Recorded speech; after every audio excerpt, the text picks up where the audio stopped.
Welcome back to Planter Garden TV. How you guys doing today?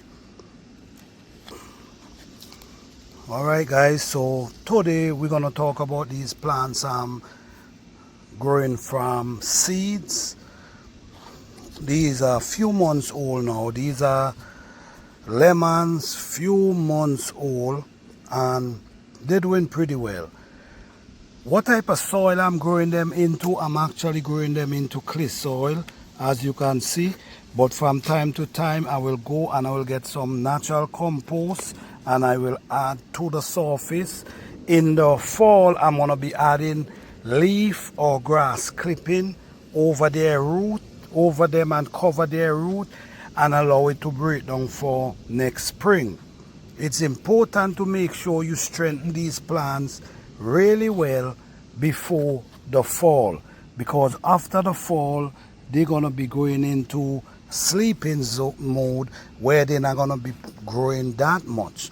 So you want to give them that strength and that courage to push through the spring, the fall, the spring, the summer, and then the fall. You take them indoor, whether it's in your greenhouse, whether it's in your garage, and just put them up and water them maybe once a week, 3 times a month.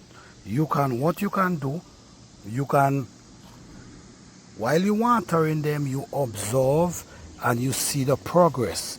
If you see their leaf is turning yellow, you ease up with the water. So you got to create your own judgment to know how much water should you give these plants. But right now the plant and them is doing so wonderful. Man, growing from seed is something very encouraging, because I remember when I add these things in paper towel and Ziploc bag, the seeds, and after they germinate, I put them in the soil, and months after, this is the product. This is the product, looking really healthy. I have this one here. This is a lemon. I'm gonna show you a bigger one just like this. If you notice, you see where it have the little pecks there. Yes guys, really healthy plants. I'm trying to get them into the form of this one. This is where I'm getting them. You see this one have the peck.